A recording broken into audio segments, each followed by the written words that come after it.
ജനിച്ചവർക്ക് സ്വന്തമായൊരു പേര് പോലുമില്ലാത്ത നാടുമുണ്ട്. പേര് കേരളം.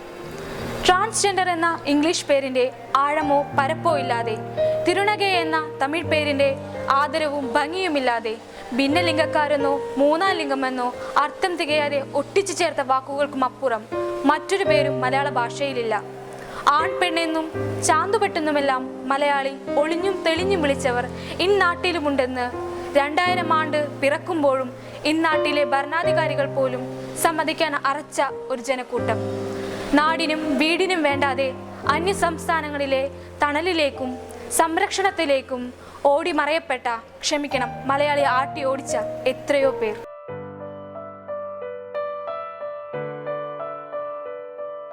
ഒരു പുരുഷൻ്റെ ശരീരത്തിൽ സ്ത്രീ എന്ന സ്വത്വം വളരുക, അല്ലെങ്കിൽ സ്ത്രീയുടെ ശരീരത്തിൽ പുരുഷൻ്റെ സ്വത്വം വളരുക, വളർന്നു വരുന്ന സ്വത്വത്തിലേക്ക് ചേരാൻ, അതല്ലെങ്കിൽ അതായി തീരാൻ, പൂർണ്ണ രൂപത്തിൽ അതായി തീരാൻ ആഗ്രഹിക്കുമ്പോഴാണ് ഇതിനെ ട്രാൻസ്ജെൻഡർ എന്ന് പറയുന്നത്.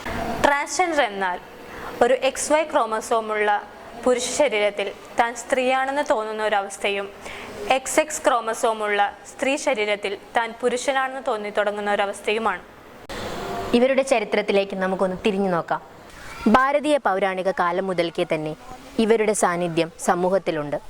മഹാഭാരതത്തിലും കാമസൂത്രയിലും ഇവരെക്കുറിച്ച് പരാമർശിക്കുന്നുമുണ്ട്. അക്കാലഘട്ടങ്ങളിൽ ഇവരെ സമൂഹത്തിൽ നിന്ന് മാറ്റി നിർത്തപ്പെട്ടിരുന്നില്ല. എന്നാൽ ബ്രിട്ടീഷുകാരുടെ ആഗമനത്തോടെ ഇവരെ കുറ്റവാളികളായി മുദ്രകുത്തി.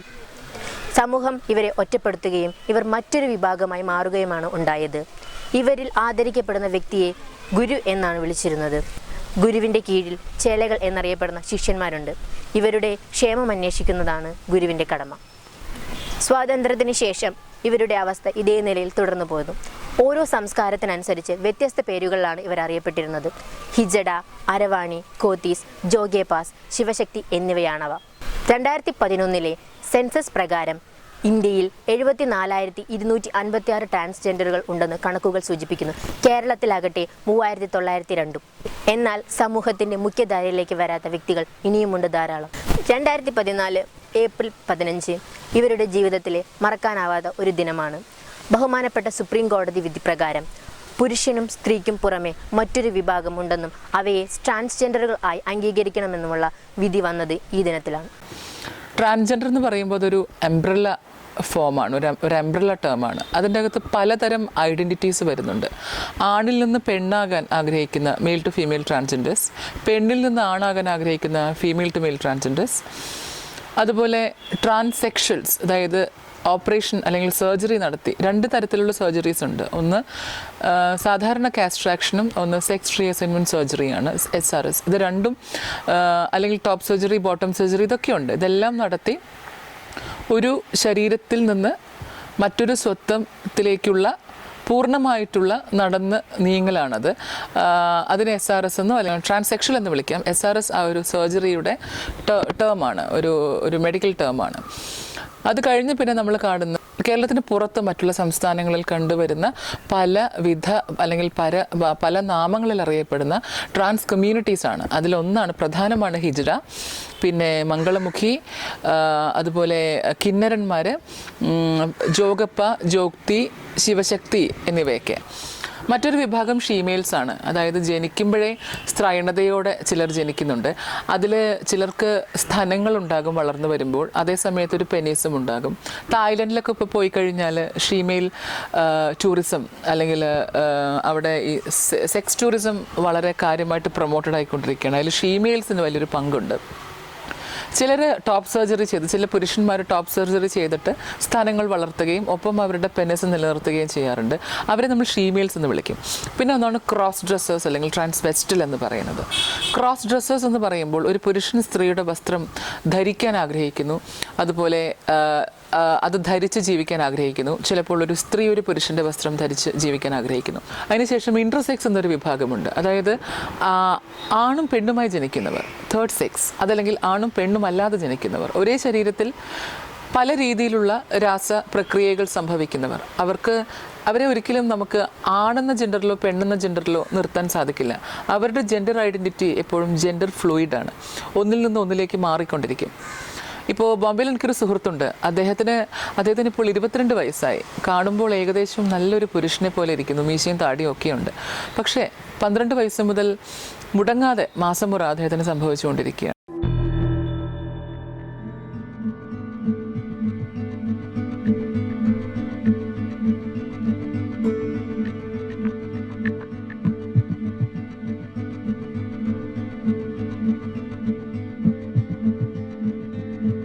ഒരു കുട്ടി ട്രാൻസ്ജെൻഡർ ആണെന്ന് മനസ്സിലാക്കുന്നത് അവൻ്റെ പ്രായമനുസരിച്ചാണ്. ഒരു പെൺകുട്ടി കാർ, തോക്ക് മുതലായ കളിപ്പാട്ടങ്ങൾ കളിച്ചാലോ ഒരു ആൺകുട്ടി പാവ എടുത്ത് കളിച്ചാലോ ട്രാൻസ്ജെൻഡർ ആകണം എന്ന് ഒരു നിർബന്ധവുമില്ല. ട്രാൻസ്ജെൻഡർ കുട്ടികളെ സംബന്ധിച്ചിടത്തോളം അവർക്ക് തങ്ങളിലെ സ്വത്വത്തെ മനസ്സിലാക്കാൻ സാധിക്കാതെയുള്ള മാനസിക സംഘർഷമാണ്. ട്രാൻസ്ജെൻഡർ ആകുന്ന കുട്ടികൾ ജന്മന തങ്ങളിൽ സ്ഥാപിതമായ ലിംഗത്തിൽ നിന്നും വിഭിന്നമായ സ്വഭാവവും താല്പര്യവും നിരന്തരമായി കാണിക്കും. അതിനാൽ അവരെ മനസ്സിലാക്കിക്കൊണ്ടുള്ള വളരെ സ്വീകാര്യമായ ഒരു മനോഭാവമാണ് മാതാപിതാക്കൾക്ക് വേണ്ടതും അവർ പ്രതീക്ഷിക്കുന്നതും.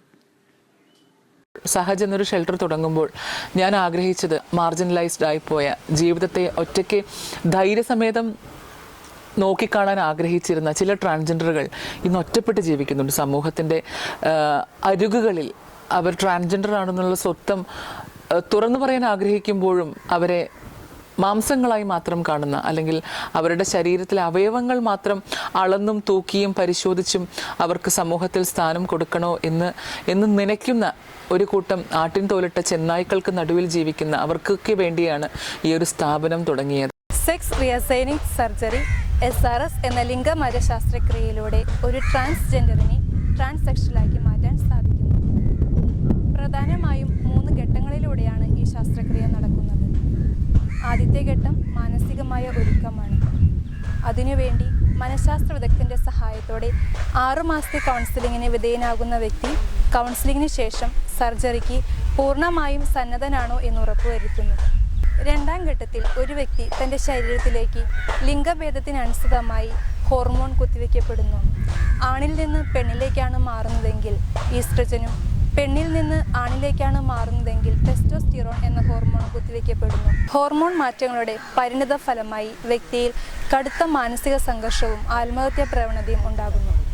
ഏറ്റവും അവസാനത്തെയും പ്രധാനപ്പെട്ടതുമായ ഘട്ടമാണ് ശസ്ത്രക്രിയ. 8ഓളം ശസ്ത്രക്രിയകൾ ഇതിൽ ഉൾപ്പെടുന്നു. കുറഞ്ഞത് 50,000 രൂപയോളം ചിലവ് വരുന്ന ഈ ശസ്ത്രക്രിയ ബാംഗ്ലൂരിലെ വിക്ടോറിയയിലും നിംഹാൻസിലുമാണ് ചെയ്യപ്പെടാറുള്ളത്. കേരളത്തിൽ വിരളമായാണ് ഈ ശസ്ത്രക്രിയ നടത്താറുള്ളത്.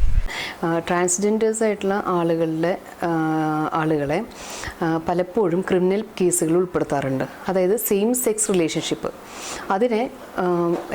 അതിനെന്താ പറയുക, അൺനാച്ചുറൽ ഒഫൻസ് ആയിട്ടാണ് കണക്കാക്കിയിരുന്നത്. അപ്പോൾ IPCയിലെ ഒരു 10 കൊല്ലം തടവ് കിട്ടാവുന്ന കുറ്റകൃത്യമായിട്ടാണ് കണക്കാക്കിയിരുന്നത്. അപ്പോൾ ഒരു ആണും ഒരു വീട്ടിൽ താമസിക്കുന്നുണ്ടെങ്കിൽ അവർ തമ്മിൽ അൺനാച്ചുറൽ സെക്സ് ഉണ്ടായി, അല്ലെങ്കിൽ പെണ്ണും താമസിക്കുന്നുണ്ടെങ്കിൽ അവർ തമ്മിൽ അൺനാച്ചുറൽ സെക്സ് ഉണ്ടായി എന്ന് പറഞ്ഞ് വേണമെങ്കിൽ പോലീസിനെ അറസ്റ്റ് ചെയ്ത് കൊണ്ടുപോവുകയും അവരെ ഇതുപോലെ പീനലൈസ് ചെയ്യാവുന്ന ഈ 377 എന്ന് പറഞ്ഞ വകുപ്പിൻ്റെ കീഴിൽ കൊണ്ടുവിടാൻ പറ്റുമായിരുന്നു. ഈ സംഗതിയെ ചലഞ്ച് ചെയ്തപ്പോൾ ഡൽഹി ഹൈക്കോടതിയിൽ നിന്ന് വിധി എന്താ വെച്ചാൽ ഡീക്രിമിനലൈസ് ചെയ്തു. അതായത് ക്രിമിനൽ ഒഫൻസിൻ്റെ ക്രിമിനാലിറ്റിയെ അവിടെ ഇല്ലാണ്ടാക്കുകയാണ് ചെയ്തത്. അപ്പോൾ ഉഭയസമ്മതപ്രകാരം 2 കൂട്ടർ തമ്മിൽ ഒരു ലൈംഗിക ബന്ധം ഉണ്ടായിക്കഴിഞ്ഞാൽ അത് കുറ്റകൃത്യമല്ല എന്നും, അത് ഫോഴ്സ്ഡ് ആണെങ്കിൽ അത് റേപ്പായി മാറുമല്ലോ, ആ രീതിയിലാണ് എന്നെ പരിഗണിക്കാനായിട്ട് വന്നത്. ഒരു പോളിസി മേക്കിങ്ങിലേക്ക് തിരിയാനൊരു കാരണമായി. അതായത് ഈ മനുഷ്യർക്ക് ഉതകുന്ന തരത്തിൽ നമ്മുടെ നിയമ സംവിധാനങ്ങൾ മാറണം, നമ്മുടെ ഇൻസ്റ്റിറ്റ്യൂഷൻസ് മാറണം, സൗകര്യപ്രദമായ ഇടങ്ങൾ ഉണ്ടാവണം എന്നൊക്കെയുള്ള രീതിയിലുള്ള ഒരു മനുഷ്യരായി പരിഗണിക്കണം എന്നുള്ളൊരു പോളിസി മേക്കിങ്ങിലേക്ക് വരാൻ സാധ്യത വന്നു എന്നുള്ളതാണ് ഇതിൽ പോസിറ്റീവായിട്ടുള്ള കാര്യം. സുപ്രീം കോടതി 2014 ഏപ്രിൽ 15 വന്ന ജഡ്ജ്മെൻറ്റിൽ വളരെ വ്യക്തമായിട്ട് സുപ്രീം കോടതി പറഞ്ഞിട്ടുണ്ട്, ഒരു ട്രാൻസ്ജെൻഡറിനെ ഐഡൻറ്റിഫൈ ചെയ്യേണ്ടത് ശാരീരിക പ്രത്യേകതകൾ വെച്ചുകൊണ്ടല്ല. അതായത് ശരീരത്തിൽ ഒരു പ്രത്യേകതയും കോടതി പറഞ്ഞിട്ടില്ല. ഒരു ട്രാൻസ്ജെൻഡറിനെ ഐഡൻറ്റിഫൈ ചെയ്യേണ്ടത് മനസ്സിൻ്റെ പ്രത്യേകതയാണ്. ജെൻഡർ അത് മനസ്സാണ്. അപ്പോൾ ട്രാൻസ്ജെൻഡർ എന്ന് പറയുമ്പോൾ മനസ്സിൻ്റെ വ്യതിചലനമാണ് അവിടെ സുപ്രീം കോടതി പറഞ്ഞിരിക്കുന്നത്. അതുകൊണ്ട് തന്നെ ശരീരത്തിൻ്റെ പ്രത്യേകതകൾ വെച്ചുകൊണ്ടല്ല എന്ന് സുപ്രീം കോടതി വളരെ വ്യക്തമാക്കി പറഞ്ഞു. ഭിന്നലിംഗ വിഭാഗങ്ങൾക്ക് സാമൂഹിക നീതിയും അവകാശങ്ങളും ഉറപ്പാക്കുന്നതും അവരോടുള്ള വിവേചനം അവസാനിപ്പിക്കുന്നതും ലക്ഷ്യമാക്കി ഇന്ത്യയിൽ ആദ്യമായി കേരള സർക്കാർ ഭിന്നലിംഗ നയം പ്രഖ്യാപിച്ചിരിക്കുകയാണ്.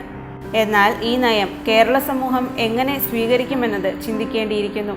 ഭിന്നലിംഗത്തിൽപ്പെട്ടവരോടുള്ള വിവേചനം അവസാനിപ്പിക്കുവാനും അവർക്ക് എല്ലാവർക്കുമൊപ്പം അവസരം നൽകാനുമായി ട്രാൻസ്ജെൻഡർ ജസ്റ്റിസ് ബോർഡ് രൂപീകരിക്കുമെന്ന് ഭിന്നലിംഗ നയരേഖയിൽ പറയുന്നുണ്ട്. സാമൂഹ്യ നീതി വകുപ്പ് ഇതിനായി ജെൻഡർ സെല്ലും രൂപീകരിക്കുന്നുണ്ട്. വിദ്യാഭ്യാസം, ആരോഗ്യം, പൊതുഗതാഗതം, സാമൂഹിക സുരക്ഷ, നിയമനം തുടങ്ങിയ എല്ലാ രംഗങ്ങളിലും തടസ്സമില്ലാതെ ഇവർക്ക് അവകാശം ലഭിക്കാനാണ് സർക്കാർ ഈ നയം പ്രഖ്യാപിച്ചിരിക്കുന്നത്. ഒരു ആൺകുട്ടിയായിരിക്കെ തന്നിലൊരു പെണ്ണുണ്ടെന്ന് തിരിച്ചറിയുമ്പോഴും അതുപോലെ ഒരു പെൺകുട്ടിയായിരിക്കെ തന്നിലൊരു ആണുണ്ടെന്ന് തിരിച്ചറിയുമ്പോഴുള്ള അവരുടെ അവസ്ഥ നിങ്ങൾ ചിന്തിച്ചിട്ടുണ്ടോ? ചിന്തിച്ചിട്ടില്ലെങ്കിൽ അതിനുള്ള സമയം അതിക്രമിച്ചിരിക്കുന്നു. ആദ്യമായി ട്രാൻസ്ജെൻഡേഴ്സ് നയം രൂപീകരിച്ച കേരളം ലൈംഗിക ന്യൂനപക്ഷങ്ങളോടുള്ള സമീപനത്തിൽ മാറ്റം വരുത്തിയിട്ടുണ്ടോ എന്ന് നമ്മൾ പരിശോധിക്കേണ്ടിയിരിക്കുന്നു. ഇനി നമ്മളടങ്ങുന്ന സമൂഹത്തിലേക്ക് ഇറങ്ങിച്ചെല്ലാം. ഞാൻ ബോംബെ വർക്ക് ചെയ്തപ്പം വെള്ളിയാഴ്ച ദിവസങ്ങളിൽ ഇവർ അവരുടെ ഒരു ചെറിയ പിരിവ് പോലെ വരുമായിരുന്നു. അപ്പോൾ അവർ പറഞ്ഞ് അവർക്ക് ഭക്ഷണത്തിനും മറ്റാവശ്യങ്ങൾക്കുമായിട്ട് സർക്കാർ അന്ന് അനുവദിച്ചെടുത്തിരിക്കുന്ന ദിവസമാണ് വെള്ളിയാഴ്ച. അപ്പോൾ വെള്ളിയാഴ്ച അവർ വരും, അങ്ങനെ ചെയ്യുന്നുണ്ട്. പിന്നെ തമിഴ്നാട്ടിലിങ്ങനെ കാണാറുണ്ട് ആളുകളങ്ങനെ, പക്ഷേ അവരായിട്ട് അധികമായിട്ട് സംസാരിക്കുകയൊന്നും ചെയ്തിട്ടില്ല. പിന്നെ നമ്മുടെ കേരളത്തിലാണെങ്കിലും യാദൃശ്യമായിട്ട് ഇങ്ങനെ ആരെങ്കിലും വന്നാലേ ഉള്ളൂ. പിന്നെ ഞാൻ താമസമെടുത്തൊരു വ്യക്തി ഉണ്ടായിരുന്നത്, ഒരു വീട്ടിൽ പണിക്ക് വന്നിരുന്ന ഒരു വ്യക്തിയായിരുന്നു. പുള്ളി ആദ്യം ആണായിട്ടായിരുന്നു. പിന്നെ ആ വീട്ടിലെ അവരുടെ ഒരു ഇതുകൊണ്ട് അവരത് ഓപ്പറേറ്റ് എന്തോ ചെയ്തിട്ട് അവരെ ഫ്രീ ആയിട്ട് തന്നെ ആക്കി വിവാഹം കഴിച്ചു വിട്ട് അങ്ങനെ ഒരു അനുഭവം എനിക്കുണ്ട്, അറിയാവുന്നത്. ജനിച്ചപ്പം അവരുടെ ജീവിതം മുന്നോട്ട് പോകുക എന്നുള്ളതിനൊരു ന്യായമായ കാര്യമാണല്ലോ. അപ്പോൾ നമ്മളതിനെ മാറ്റി നിർത്തേണ്ട കാര്യങ്ങളൊന്നുമില്ല. അവരുടെ അടുത്തൊന്നും പ്രത്യേകിച്ച് കുഴപ്പമൊന്നുമില്ല. എല്ലാ മനുഷ്യരും ഒരുപോലെ ആണെന്ന് ഉള്ള കാഴ്ചപ്പാടാണ് എൻ്റെ. ഇവരെ മാറ്റി നിർത്തേണ്ട ഒരു കാര്യമുള്ളതായിട്ട് എനിക്ക് തോന്നുന്നില്ല. എല്ലാവരും മനുഷ്യരാന്നുള്ള രീതിയിലും സഹകരണവും സന്തോഷവും സമാധാനവും ഈ കാര്യത്തിൽ കൂടി വിജയിച്ചു പോകുവാൻ സമർപ്പിക്കാം. മനുഷ്യരെല്ലാവരും ഒരുപോലെയാണ്. അപ്പോൾ ജെൻഡർ ബേസ്ഡ് ആയിട്ട് നമ്മളങ്ങനെ മാറ്റി നിർത്തേണ്ട ആവശ്യമില്ല. എല്ലാവരും ഒരേ രീതിയിൽ തന്നെ നമ്മൾ ഒരുമിച്ച് നിൽക്കണമെന്നാണ് എൻ്റെ അഭിപ്രായം. അപ്പോൾ നമ്മൾ എക്സ്പീരിയൻസ് ചെയ്യാത്തതുകൊണ്ട് നമുക്ക് പറയാം, നമ്മുടെ കൂടെ നിർത്തും, നമ്മുടെ കൂടെ നടക്കും. ബട്ട് സപ്പോസ് ഇൻ കേസ് എൻ്റെ ലൈഫിൽ എനിക്ക് പ്രാക്ടിക്കലായിട്ട് അങ്ങനെ ഒരു സിറ്റുവേഷൻ വന്നാൽ ഞാൻ അപ്പോൾ എന്ത് ഡിസിഷൻ എടുക്കും നമുക്ക് ഓപ്പണായിട്ട് ഇപ്പം ഫ്രാങ്കായിട്ട് പറയാൻ ഒക്കത്തില്ല. ഈ ട്രാൻസ്ജെൻഡേഴ്സ് പറഞ്ഞാൽ നമ്മുടെ സൊസൈറ്റിയുടെ പാർട്ടാണ്. അപ്പോൾ അവരെ ഒരു മാറ്റി നിർത്തുകയോ അവരെ നമ്മുടെ കൂട്ടത്തിൽ കൂട്ടായിരിക്കുന്നത് തെറ്റായിട്ടാണ് ഞാൻ കണക്കാക്കുന്നത്. പക്ഷെ അവരെ നമ്മളിപ്പോൾ ട്രെയിനിലോ അല്ലെങ്കിൽ മറ്റു സ്ഥലത്തൊക്കെ ഉണ്ടാകുന്ന പല പ്രശ്നങ്ങൾ നമുക്കറിയാം. ഈ വന്ന് ബുദ്ധിമുട്ടിപ്പിക്കുന്ന അങ്ങനത്തെയൊക്കെ പ്രശ്നങ്ങൾ മാറ്റണമെങ്കിൽ നമ്മളെ അവർ നമ്മുടെ കൂട്ടത്തിൽ കണക്കാക്കിയിട്ട് പല സഹായങ്ങളും അവർക്ക് കൊടുത്തിട്ട് നമ്മൾ ഒരുമിച്ച് കൂട്ടിയിട്ട് ആ പ്രശ്നങ്ങൾക്ക് ഒഴിവാക്കുക വേണ്ടത്. അല്ലാതെ അവർ മാറ്റി നിർത്തുക, അവർ കാണുമ്പോൾ പാട്ടി ഓടിക്കുകയല്ല വേണ്ടത്. അവർക്ക് വേറെ വഴികൾ ഇല്ലാണ്ടായിരിക്കാം അവരങ്ങനെ നടക്കുന്നത്. അവരും മനുഷ്യർ തന്നെയാണല്ലോ. അപ്പോൾ അങ്ങനെ അവർ ജനിച്ചും പോയി. ഇപ്പോൾ നമ്മൾ അവരെ രക്ഷപ്പെടുത്താനുള്ള ഒരു മാർഗ്ഗങ്ങൾ സ്വീകരിക്കുക. അത് ഗവൺമെൻറ്റിൻ്റെ ഇതിൽ ഗവൺമെൻറ് വേണ്ടത് ചെയ്യുക. അതാണ് നമുക്ക് പറയാനുള്ളത്. മറ്റൊരു നിർദ്ദേശം പറയാനുള്ളത്, വലിയൊരു തുക ഭാരിച്ചൊരു എമൗണ്ട് ഈ കാര്യത്തിൽ വിനിയോഗിക്കേണ്ടി വരും. അങ്ങനെയാണെങ്കിൽ ബഡ്ജറ്റിൽ ഉൾപ്പെടുത്തി കൊല്ലം അവരുടെ ഉന്നമനത്തിന് വേണ്ടിയിട്ട് തുക കണ്ടെത്തുകയും അവരെ പുനരധിവസിപ്പിക്കാനും മറ്റു കാര്യങ്ങൾ ചെയ്യാനും ശ്രദ്ധിക്കണം. അത് വളരെ ആവശ്യമുള്ള കാര്യമാണ്. അല്ലാണ്ട് നമ്മൾ അവിടെ പോയിട്ട് കൈനീട്ട് മറ്റൊരു യാചിച്ച് കാശ് മേടിച്ച് ഒന്നും ചെയ്യാൻ പറ്റില്ല. അവർക്ക് കൃത്യമായ പരിപാടി പ്രോഗ്രാം ചെയ്തുമാണ് ചെയ്യാനായിട്ട്. അത് കേന്ദ്ര ഗവൺമെൻറ് മുൻകൈ എടുക്കണം. എന്നവർ പറയാം, നവംസകലിംഗം ഉള്ളവർ പൈസ ചോദിച്ച് യാത്രക്കാരെടുത്ത് വരാറുണ്ടായിരുന്നു. അപ്പോൾ പൈസ കൊടുക്കാണ്ടായി കഴിഞ്ഞാൽ അവർ തെറി പറയും, ചീത്ത പറയും, അങ്ങനെ അവർ ഭീഷണിയൊക്കെ ഉണ്ട്. പക്ഷേ ഞാൻ 2 പ്രാവശ്യം പോയി, ഇപ്പോഴും 2 പ്രാവശ്യം ഞാൻ പൈസ കൊടുത്തു. മിക്കവരും പൈസ കൊടുക്കുന്നുണ്ട്, അതുപോലെ ഞാനും കൊടുത്തു. പ്രശ്നമൊന്നും ഉണ്ടായില്ല. പക്ഷേ അവരെ കണ്ടു കഴിഞ്ഞാൽ പകുതി ആണും പകുതി പെണ്ണും. അവർക്കൊരു മാറ്റം വേണം. അതിന് നമ്മുടെ സമൂഹം അവരെ നന്നായിട്ട് കെയർ ചെയ്യണം. നമ്മൾ അവരെ സപ്പോർട്ട് ചെയ്യണം. എങ്ങനെ അവരെ ഒന്ന് ഹെൽപ്പ് ചെയ്യണം. അപ്പോൾ ഹെൽപ്പ് ചെയ്യണമെന്ന് ചെല്ലുന്നവൻ ചിലപ്പം അവൻ അറിയാതെ തന്നെ അവന് മറ്റുള്ളവരിൽ നിന്നും പഴിയോ പേരോ ദോഷമോ ഒക്കെ അങ്ങനെയുള്ള വർത്തമാനങ്ങളിൽ നിന്നും അവൻ പിന്തിരിഞ്ഞു പോകുന്ന ഒരു അവസ്ഥ ഉണ്ടാകും. അതുകൊണ്ടായിരിക്കും അവർ ഇതിന് മുന്നോട്ട് വരാത്തത്. അവരെങ്ങനെയെങ്കിലും ജീവിക്കട്ടെ എന്നുള്ള ആ ഒരു ചിന്തയിൽ അവർ കണ്ടിട്ട് മിണ്ടാതെ പോകുന്നവരുണ്ട്. അതൊക്കെ നമ്മുടെ സമൂഹത്തിലുള്ളതാണ്. പലരും ഇവിടെ വരുന്നുണ്ട് കേട്ടോ. ലളിതമായ ജീവിതം എല്ലാവരും നയിക്കുന്നത് ഇവിടെ കണ്ടു കഴിഞ്ഞാൽ അവർ കുറേ നമ്മുടെ വടക്കേ ഇന്ത്യയിലെ പോലെയല്ല ആർഭാടമായിട്ടുള്ള ജീവിതമാണ്. ഇപ്പോൾ നമ്മൾ ഊട്ടിയിലൊക്കെ ചെന്ന് കഴിഞ്ഞാൽ അവർ പൈസ കൊടുത്തില്ലെങ്കിൽ അവർ എന്തെങ്കിലുമൊക്കെ വൃത്തിയോടെ കാണിക്കും, ക്യാഷ് കൊടുത്തില്ലെങ്കിൽ. ശരിയല്ലേ? ഇവിടെ ഇവരിങ്ങനെ കുറച്ചിങ്ങനെ ആളുകളെ ആകർഷിക്കാനുള്ള രീതിയിലാണ് നടക്കണം. ഇപ്പോൾ ഒരു കുറവാണല്ലോ ഇപ്പോൾ അവിടെ ആൾക്കാർ. പിന്നെ ഇപ്പോൾ കുറവാണ്. വേറെ വലിയ സ്റ്റേറ്റുകളിലൊക്കെ പോയിട്ടുണ്ടാകും. ബാംഗ്ലൂരിൻ്റെ കൂടുതൽ ഒരു. എൻ്റെ അഭിപ്രായത്തിൽ ഈ ട്രാൻസ്ജെൻഡേഴ്സ് എന്ന വിഭാഗം ബൈ ബർത്ത് ഉണ്ടാകുന്ന ചെറിയൊരു വിഭാഗമുണ്ട്. വളർന്ന സാഹചര്യത്തിൽ ട്രാൻസ്ജെൻഡേഴ്സായി മാറുന്ന മറ്റൊരു വിഭാഗമുണ്ട്. ഇത് രണ്ടായാലും ഈ ട്രാൻസ്ജെൻഡർ എന്ന ആ ആളുടെ കുറ്റം കൊണ്ടല്ല ഈ ഒരു ട്രാൻസ്ജെൻഡർ ആവുന്നത്. പക്ഷെ അങ്ങനെ ആയിത്തീർന്നൊരവസ്ഥയിൽ ഒരാൾ കാണുമ്പോൾ ഇതൊരു മനുഷ്യജീവിയാണ്. ഒരു അന്ധനായി ജനിച്ചാൽ, വികലാംഗനായി ജനിച്ചാൽ എങ്ങനെ നമ്മൾ അവരോട് സഹതാപം കാണിക്കണോ അതുപോലെ സഹതാപം കാണിച്ച് ഇത് നിങ്ങളുടെ കുറ്റമല്ല, നിങ്ങളും ഈ സമൂഹത്തിലെ ഒരാളാണ് എന്നുള്ള നിലയ്ക്ക് അവരോട് നിങ്ങൾ പെരുമാറാൻ പഠിക്കണം. ട്രാൻസ്ജെൻഡേഴ്സിനെ സംബന്ധിച്ചിടത്തോളം ഒരു നിയമമൊന്നും ഇതുവരെ വന്നിട്ടില്ല. പക്ഷേ ആ ആശയം ഉരുത്തിരിഞ്ഞു വരുന്നുണ്ട് എല്ലാ രാഷ്ട്രീയ പാർട്ടികളുടെ ഇടയിൽ നിന്ന്. എത്ര ഉറക്കെ ചോദിച്ചാലും സമൂഹം കേൾക്കാതിരിക്കുന്ന ചില ചോദ്യങ്ങളുണ്ട്. കേൾക്കേണ്ടെന്ന് തീരുമാനിക്കുന്നത് കൊണ്ടോ ഉത്തരം അറിയാത്തതുകൊണ്ട് കേൾക്കാതിരിക്കുന്നതുമായ ഗൗരവമുള്ള ചില ചോദ്യങ്ങൾ. അതിൽ ഏറ്റവും പ്രധാനപ്പെട്ടതാണ് ന്യൂനപക്ഷക്കാരുടേത്. എത്രയൊക്കെ സംഘടനകൾ ഇവരെ താങ്ങി നിർത്തിയാലും സമൂഹം ഇവരെ അംഗീകരിച്ചാലും ധാരാളം പ്രശ്നങ്ങൾ അവർ നേരിടുന്നുണ്ട്. അവയിലേക്ക് നമുക്കൊന്ന് കടന്നു ചെല്ലാം. കോളേജിൽ ഞാൻ ഇന്നൊരു ട്രാൻസ്ജെൻഡർ എന്ന് പറഞ്ഞാൽ TG എന്ന് പറയുന്നത് എനിക്കൊരു കോളവും ഇല്ല. അല്ലെങ്കിൽ ഞാനിന്നൊരു ട്രാൻസെക്ഷലാന്ന് പറഞ്ഞാൽ ട്രാൻസെക്ഷലിനൊരു കോളമില്ല. അപ്പോൾ ഈ ഒരു കോളമില്ലായ്മ ഏറ്റവും വലിയൊരു രൂക്ഷമായ പ്രശ്നമാണ്. ഒന്നി ആണിലേക്കോ പെണ്ണിലേക്കോ നമ്മൾ അടിച്ചമർത്തപ്പെടും. ഞാൻ യൂണിവേഴ്സിറ്റി കോളേജിൽ നിന്ന് 2013 MA കഴിഞ്ഞ ആളാണ്. പിന്നീട് ഇപ്പോൾ ഞാൻ MEd ഹോൾഡറാണ്. അപ്പോൾ ഞാൻ എൻ്റെ ക്വാളിഫിക്കേഷൻ ശരിക്കും MA MEd ആണ്. അത് വെച്ചുകൊണ്ട് ഇപ്പം സാധാരണ ഒരു വ്യക്തിയാണെന്നുണ്ടെങ്കിൽ ആ ഒരു ക്വാളിഫിക്കേഷൻ വെച്ചുകൊണ്ട് നല്ലൊരു പ്ലേസ്മെൻറ്റ് ശരിക്കും കിട്ടേണ്ടതാണ്. പക്ഷെ ഞങ്ങളെ സംബന്ധിച്ചിടത്തോളം അതിനൊരു ഓപ്പർച്യൂണിറ്റി നിഷേധിക്കുന്ന അവസ്ഥയാണ്. അത്രയും കഴിവ് ഞങ്ങൾക്കുണ്ടായിട്ടും എന്തുകൊണ്ട് ഞങ്ങൾക്ക് സമൂഹം ഞങ്ങൾക്ക് ഒരു ജോലി തരാനോ അല്ലെങ്കിൽ ഒരു മുഖ്യധാരയിലേക്ക് ഉയർത്തിക്കൊണ്ട് വരാനോ ഈ സമൂഹം ശ്രമിക്കുന്നില്ല. രാത്രികാലങ്ങൾ കുറേ വലിയ നിലയിലുള്ള പുരുഷന്മാർ നമ്മളെ സമീപിക്കുകയും നമ്മളോട് ഇഷ്ടം കൂടുകയും ചങ്ങാത്തം കൂടുകയും കാറിൽ കയറ്റിക്കൊണ്ടുപോവുകയും പാർക്കിൽ കൊണ്ടുപോയി ഹോട്ടലിൽ കൊണ്ടുപോയി എല്ലാം ചെയ്യുന്നുണ്ട്. അതായത് ആ മാന്യന്മാർ പകൽ എന്തുകൊണ്ട് ഞങ്ങളുടെ പ്രയാസങ്ങൾ അഭിമുഖീകരിക്കുകയോ അല്ലെങ്കിൽ പകൽ എന്തുകൊണ്ട് ഞങ്ങളുടെ ഒപ്പം നിന്ന് ഞങ്ങൾക്കൊരു അസുഖം വരുമ്പോൾ ഒന്ന് ഹോസ്പിറ്റലിൽ കൊണ്ടുപോവുകയോ അല്ലെങ്കിൽ ഞങ്ങളുടെ കൂടെ നിന്ന് എവിടെയെങ്കിലും ഒരു ഫംഗ്ഷനിൽ വരികയോ ചെയ്യാതെ രാത്രികാലങ്ങൾ അവരുടെ സുഖങ്ങൾക്ക് വേണ്ടിയിട്ട് ഞങ്ങളെ സമീപിക്കുകയോ എല്ലാം ചെയ്യുന്നുണ്ട്. അതെന്തുകൊണ്ടാണ്? ഏതെങ്കിലും ടോയ്ലറ്റുകൾ ട്രാൻസ്ജെൻഡേഴ്സിനുണ്ടോ? വിദ്യാഭ്യാസ സ്ഥാപനങ്ങളിൽ ട്രാൻസ്ജെൻഡേഴ്സിന് അഡ്മിഷൻ ഉണ്ടോ? തൊഴിൽ ശാലകളിൽ ട്രാൻസ്ജെൻഡേഴ്സിന് അഡ്മിഷൻ ഉണ്ടോ? ഇന്ന് ഇതൊക്കെ നമ്മൾ സംസാരിക്കുമ്പോൾ പോലും യാത്ര ചെയ്യാനുള്ള സൗകര്യങ്ങൾ ട്രാൻസ്ജെൻഡേഴ്സിനുണ്ടോ? സമൂഹത്തിൽ നിന്ന് തഴയപ്പെട്ടവർക്ക് ധാരാളം കൈപ്പേറിയ ജീവിതാനുഭവങ്ങൾ ഉണ്ടാകാം. അവരിൽ ചിലർ നമ്മോട് പറയുവാൻ ആഗ്രഹിക്കുന്ന ജീവിതാനുഭവങ്ങൾ നമുക്ക് കേൾക്കാം. എൻ്റെ കുട്ടിക്കാലം തൊട്ട് എൻ്റെ ഉള്ളിലൊരു സ്ത്രൈണത ഉണ്ടായിരുന്നെങ്കിലും ഞാൻ അത് ഒളിപ്പിച്ചു വെച്ച് എൻ്റെ ബ്രദേഴ്സിനും സിസ്റ്റേഴ്സിനും റിലേറ്റീവ്സിനും നാണക്കേട് ഉണ്ടാക്കാത്ത രീതിയിൽ ഒരേപോലെ കൊണ്ടുവന്നു. പക്ഷേ ഞാൻ ഒരുവിധം പ്രായം ആയിക്കഴിഞ്ഞപ്പോൾ എനിക്ക് കിട്ടേണ്ട കെയറിങ്ങും ലവിങ്ങും എൻ്റെ മാതാപിതാക്കളിൽ നിന്ന് കിട്ടാണ്ട് വന്നത് അവരുടെ മരണശേഷം ഞാൻ ഒറ്റപ്പെട്ടതിൻ്റെ ഫീലിംഗ് ആയി. അങ്ങനെ ഞാൻ ജീവിച്ചിരുന്നപ്പോൾ ഓരോ ദിവസവും ഓരോ എൻ്റെ ബ്രദേഴ്സിൻ്റെ വീട്ടിൽ നിന്ന് ഫുഡ് കഴിക്കാൻ തുടങ്ങി. അങ്ങനെയൊക്കെ അപ്പോൾ അവർക്കൊരു അരുചി തോന്നി. പിന്നെ അങ്ങോട്ട് കയറാണ്ടായി. പിന്നെ ഞാൻ സ്വന്തമായിട്ട് ഒരു ഹോസ്പിറ്റലിൽ നേഴ്സിംഗ് അസിസ്റ്റൻ്റായിട്ട് വർക്ക് ചെയ്യാൻ പോയി എറണാകുളത്ത്. അവിടെ ഉണ്ടാകുന്ന പ്രശ്നങ്ങളെന്ന് വെച്ചെന്നാൽ ഹെയർ വളർത്താൻ പാടില്ല, നഖം വളർത്താൻ പാടില്ല, അങ്ങനെയുള്ള ഒരു എക്സിക്യൂട്ടീവ് മോഡലായിരിക്കണമെന്ന് നേഴ്സ് സൂപ്രണ്ടിൻ്റെ ഉപദേശവും പിന്നെ ഉള്ളിൽ സ്ത്രൈണത കിടക്കുമ്പോൾ നമ്മളൊരു പേഷ്യനെ കെയർ ചെയ്യുമ്പോൾ ഒരു പ്രിപ്പറേഷൻ ചെയ്യുമ്പോൾ ഇങ്ങനെയൊക്കെ ചെയ്യുമ്പോൾ ഒരു സ്ത്രീയുടെ ഹാൻഡ് സ്പർശിക്കും പോലെയാണ് എൻ്റെ കരങ്ങൾ ആ പേഷ്യനെ സ്പർശിക്കുന്നത്. എൻ്റെ ശബ്ദം സ്ത്രീയുടെ ശബ്ദമായിരുന്നു ഒരു 8th സ്റ്റാൻഡേർഡ് ആയപ്പോൾ. അന്ന് ഞാൻ സ്കൂളിൽ നിന്ന് പെണ്ണുങ്ങളുടെ ശബ്ദമാണ് കളിയാക്കി. അങ്ങനെ ഞാൻ അവോയ്ഡ് ചെയ്യപ്പെട്ടു. അങ്ങനെയൊക്കെ അപ്പോൾ വീടിൻ്റെ അകത്ത് ചടഞ്ഞുകൂടിയിരുന്നു. എനിക്ക് കുട്ടിക്കാലത്ത് തന്നെ ലൈംഗിക പീഡനം പള്ളികളിൽ നിന്ന് ലഭിച്ചിട്ടുണ്ട്, പള്ളിയിൽ പഠിപ്പിക്കുന്ന ആളുടെ നിന്ന് ലഭിച്ചിട്ടുണ്ട്, സ്വന്തം ബ്രദേഴ്സ് 2 ബ്രദർമാരുടെ നിന്ന് ലഭിച്ചിട്ടുണ്ട്. ഒരുപാട് ആരോഗ്യ പ്രശ്നങ്ങളുണ്ട്. കാരണം എൻ്റെ സ്വത്വബോധത്തിൽ ഞാൻ ജീവിക്കാൻ ആഗ്രഹിച്ചപ്പോൾ അത് വേണ്ട, നിങ്ങൾ ആണെന്ന പാരാമീറ്ററിൽ അല്ലെങ്കിൽ ആണെന്ന സ്പെക്ട്രത്തിലേക്ക് നിങ്ങൾ നടന്നു നീങ്ങണമെന്ന് അന്നത്തെ ഡോക്ടർമാരും അന്നത്തെ സമൂഹവും നിർബന്ധിച്ചപ്പോഴാണ് നിരവധി ഹോർമോണുകൾ എൻ്റെ ശരീരത്തിലേക്ക് കുത്തിക്കയറ്റേണ്ടി വന്നത്. ഇന്ന് അതിൻ്റെ പാർശ്വഫലമായിട്ട് എൻ്റെ 2 കാലുകൾക്കും ബുദ്ധിമുട്ടുണ്ട്. ഡയബറ്റീസ് വന്നു, പിന്നെ കരളിലും അല്പസ്വല്പം ബുദ്ധിമുട്ടുകളുണ്ട്. ഇപ്പോൾ ESR വളരെ അധികമായി നിൽക്കുന്നു, വളരെ മൂർച്ചയിൽ നിൽക്കുന്നു. പകല് പോലും തണുക്കുകയാണ്. ഇപ്പോൾ പോലും സ്വെറ്റർ ഇട്ടാൽ കൊള്ളാം എന്നെനിക്കുണ്ട്.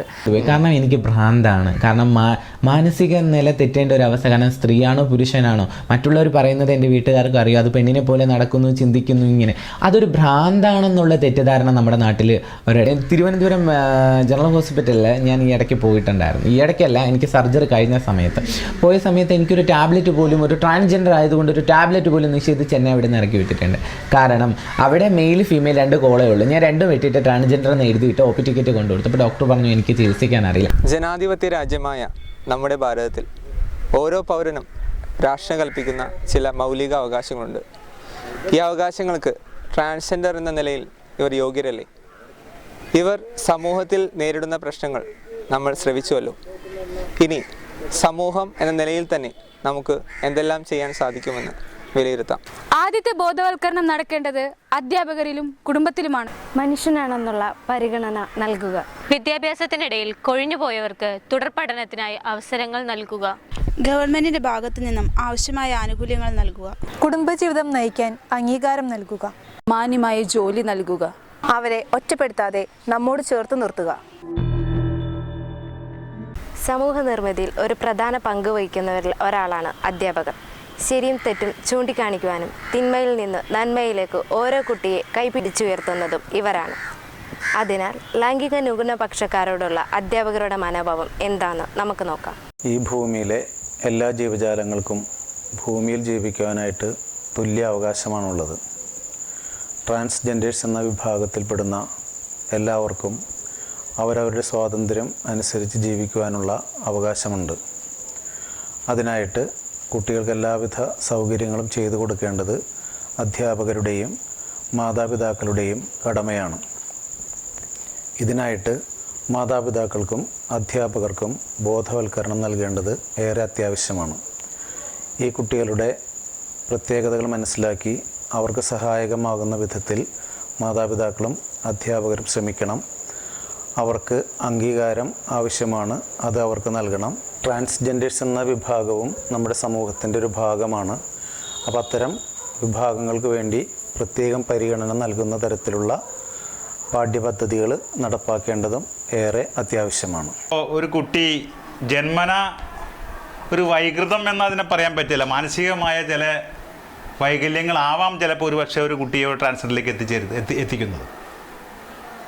ആ രൂപത്തിലായാൽ അവരുടെ അച്ഛനും അമ്മയൊക്കെ മാതാപിതാക്കൾ അനുഭവിക്കുന്ന മാനസികമായ പ്രയാസങ്ങൾ, ബുദ്ധിമുട്ടുകൾ, അതൊക്കെ സമൂഹം നോക്കി കണ്ടതാണ്.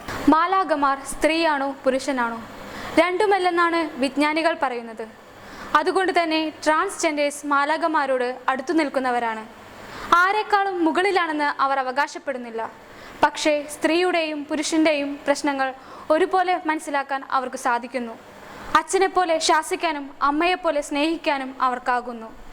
അതിനാൽ നമുക്കവരെ ചേർത്ത് പിടിച്ചുകൊണ്ട് സമൂഹത്തിൻ്റെ മുഖ്യധാരയിലേക്ക് ഒരുമിച്ച് നടക്കാം.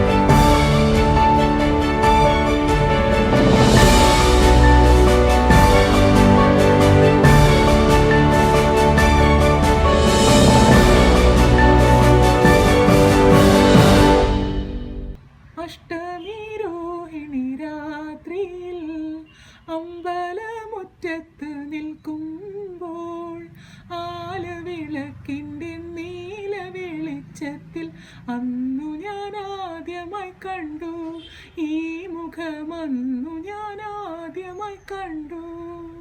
ഗായക ഗായക ഗായക ഹൃദയ നിലാവിൽ പാടൂ, ഗായക ഗായക ഗായക.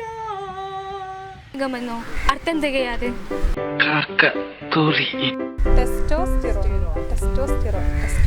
ഭാരതീയ പൗരാണിക കാലം മുതൽക്ക് ഇവരുടെ സാന്നിധ്യം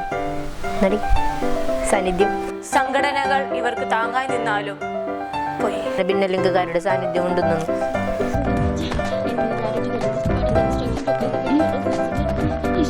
പഠിച്ചതൊന്നും ഓർമ്മ വരുന്നില്ല.